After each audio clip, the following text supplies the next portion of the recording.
Hi, my name is Rachel Gill, also known as Pinky Tuscadero. I'm a DBT peer mentor and a BPD peer advocate. That is, I'm a client who's in DBT and has over 4 years of practice, and I'm in school working towards becoming a therapist. However, please be aware that I'm not a therapist and I'm only meaning to teach you skills from a peer perspective. The information you're receiving is therefore not meant to be a substitute or alternative to professionally qualified mental health services. Well, now that's out of the way, let's go ahead and get started.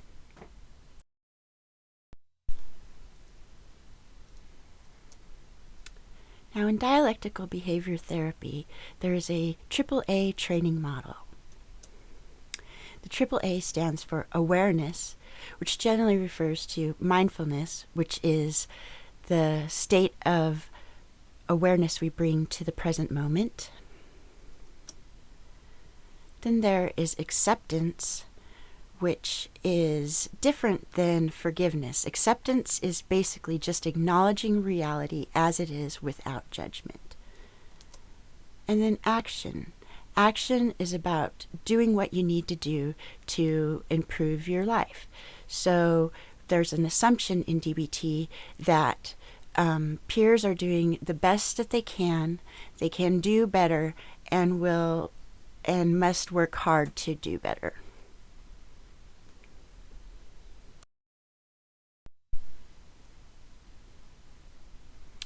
So before we get into the heart of the DBT skills training, we need to learn a little bit about DBT and the biosocial theory. Specifically, what is emotion dysregulation? Well, emotion dysregulation is a dysfunction of the emotion regulation system that is caused by a transaction of incompatible biological and environmental factors that occur over time. Now, I know that's a mouthful, so on the next slide, we'll give you a diagram to help you understand it a little bit easier.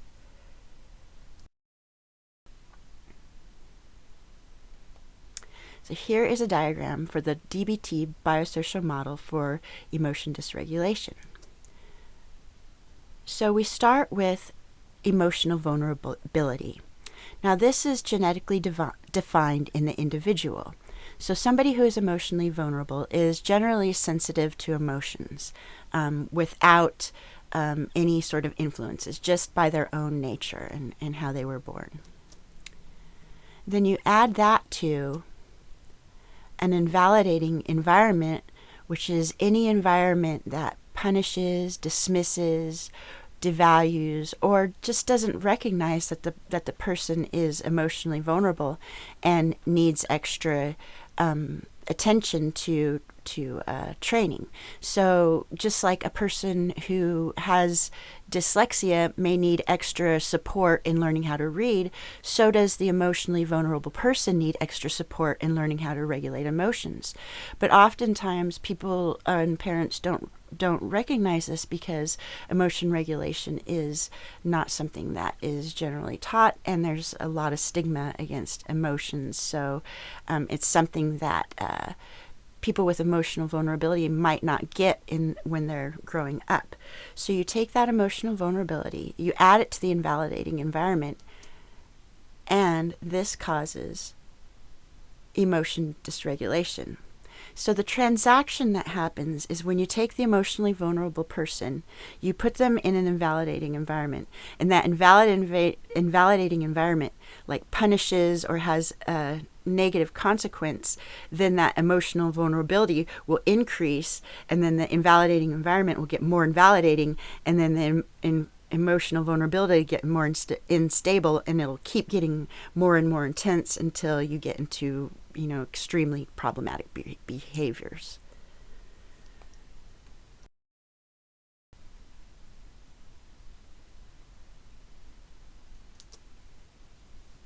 So a person with emotion dysregulation generally feels emotions a lot more intensely, they come on a lot more quickly, and they go back down to a calm state a lot slower than the average person, as you can see in this diagram. Whereas the person with emotion dysregulation might get really intensely cued by a prompting event. A person with an effective emotion regulation system might might be more gradual and less intense and come back down to a neutral state sooner.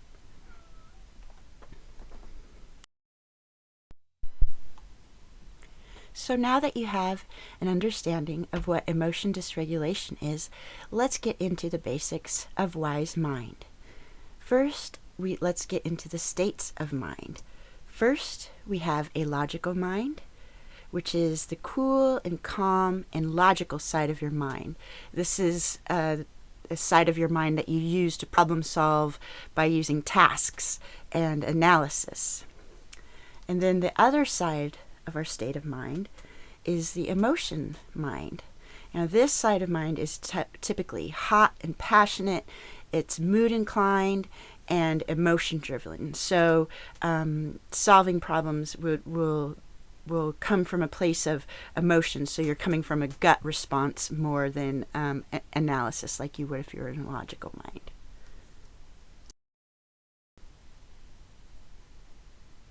So you take your logical state of mind, and you combine that equally with your emotion state of mind, and what do you get? It equals wise mind.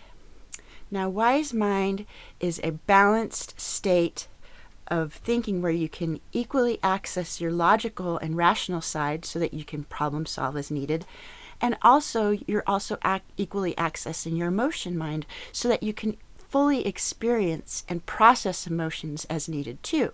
Because being all logical isn't great, because we need to be able to experience emotions, even if they're unpleasant, because they tell us important information. And just like our emotion mind gives us important information that helps us, like maybe appreciate music, helps us communicate. But if we just lived in our emotion side of mind, we wouldn't be able to solve problems or do analyses.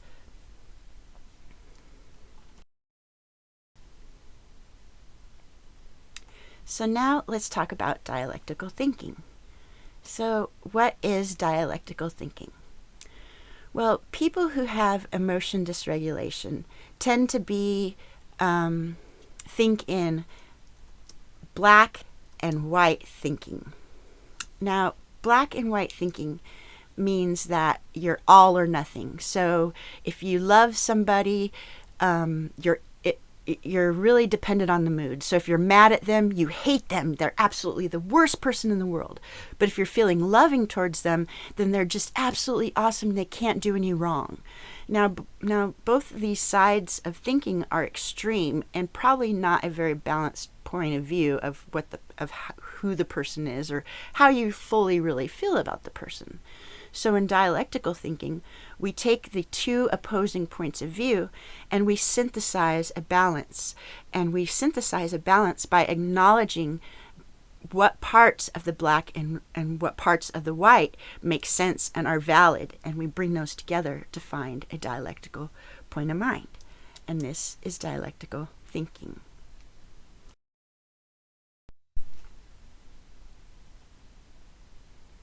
So let's do a quick review of what we've learned so far with the biosocial model in wise mind.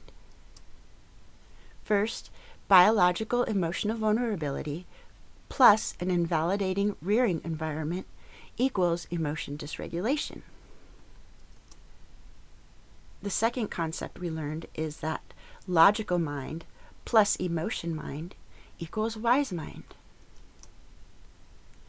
And the third concept we learned is that we take black thinking and we add it to white thinking to synthesize the valid points of view into a whole picture that is dialectical thinking.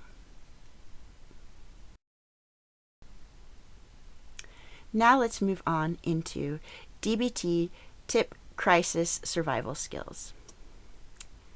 Now, TIP Crisis Survival Skills covers temperature, intense physical activity, and paced breathing.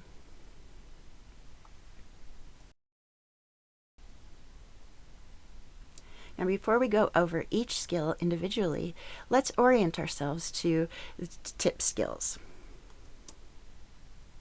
First, we need to understand that emotions occur within the body as a fully linked body response. What this means is that whenever we have an emotion, it prompts a chain reaction that goes on through our whole physical body. What this means is that just as emotions cause physical reactions, so do physical actions cause emotional responses. And we'll go into this in more detail once we get into the diagrams in the next slides. Now, TIP skills work by naturally tipping the body chemistry to alter an emotional response. And here's a few tips on TIP skills. TIP skills are great to use when you are in a crisis. TIP skills act fast because they activate the body's automatic response system. So that means when you use a TIP skill, they go straight to your physical system, and that causes a reaction to occur so that it immediately causes a response. Whereas if you're using like problem-solving skills, it's a lot more complicated because you have to use a lot more conscious thought. And TIP skills are great for new DBT peeps because they do not require a lot of thinking.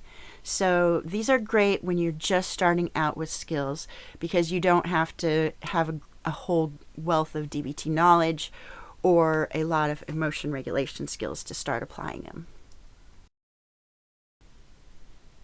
Now let's look at a diagram that helps us understand how the emotion regulation system corresponds with our physiological system.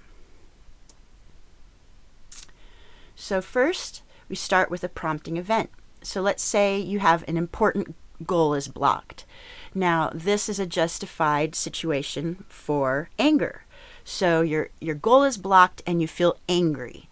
So your body responds by increasing your heart rate and your body temperature, among other things. And then when that happens, it increases the emotion action, which is an urge to attack.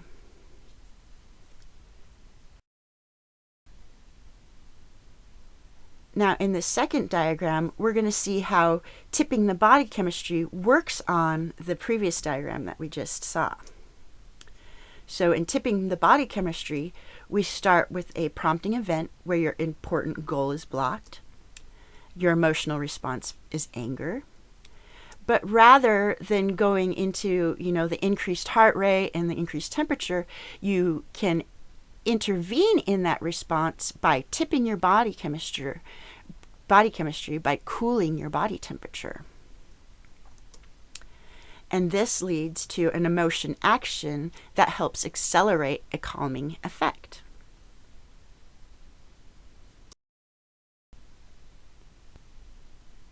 So the first DBT tip skill is temperature.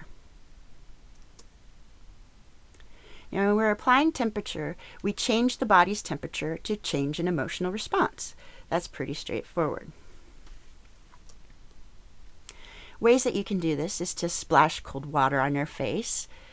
This is useful if you're feeling like you're dissociating and you need to ground yourself in the moment. It's good for if you're having problems sleeping or you have excessive anxiety. It helps bring down the anxiety level.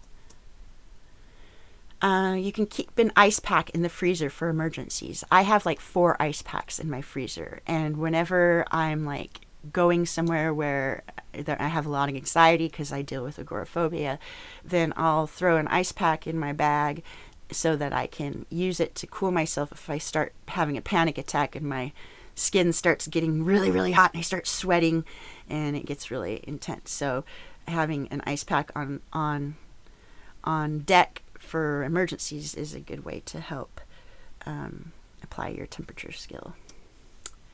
Take a cold shower. This might not be really easy to do like in the moment, like if you're really mad or you're like really overwhelmed.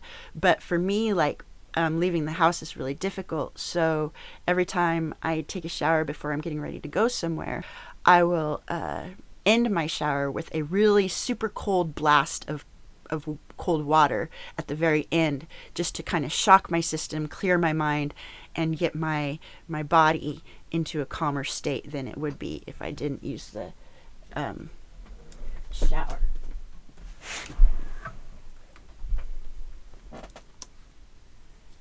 You can also carry a hand fan to cool down in hot situations. So if you go places and it's really hot, like if you're going to a concert or someplace like that, it's good to carry a hand fan with you so that you can help cool yourself in the moment if you need to. I personally carry my hand fan wherever I go, but it's kind of a little crutch. But it's a good distress tolerance skill when you're in a crisis.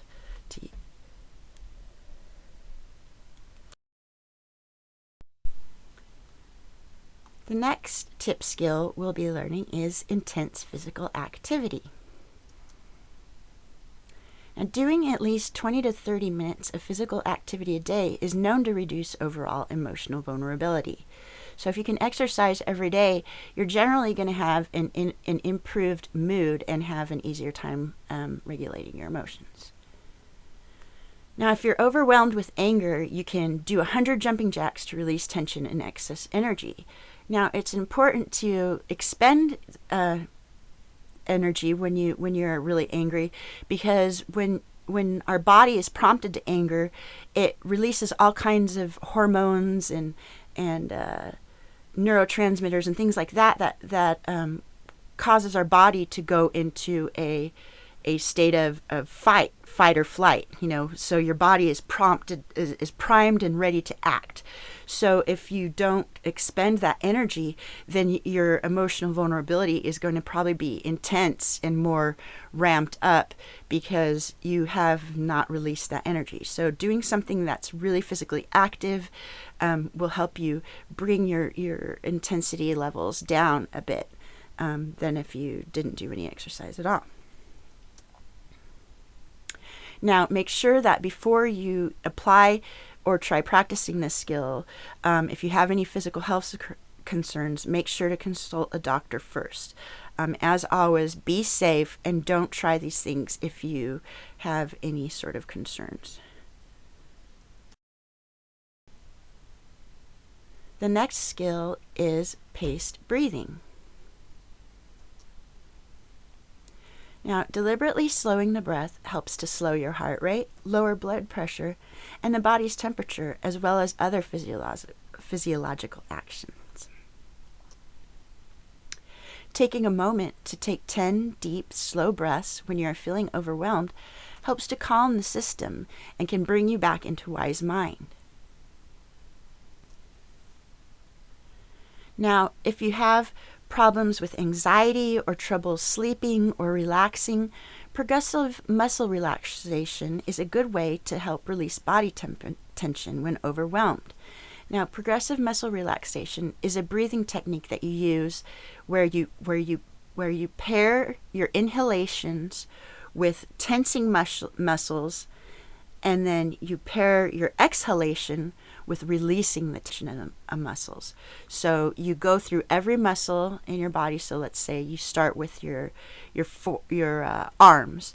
So you would start by tensing your arms by maybe tensing up your arms and you're making fists, and then breathing in on your inhale.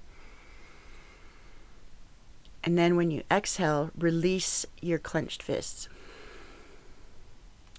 And the idea is that when you tense and release, when you release, it forces the body to go further in the relaxed mode. So each time that you tense and release, it pushes you farther into relaxation. And there's plenty of different types of progressive muscle relaxation guided tasks that you can do. I'm sure you can find some on YouTube. Marsha Linehan has a great CD that you can buy through Behavioral Tech. It's called Putting Your Worries on a Shelf, and it has a great progressive muscle relaxation guidance in that.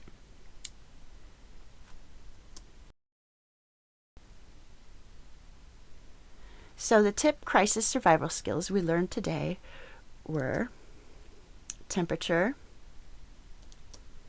intense physical activity, and paced breathing.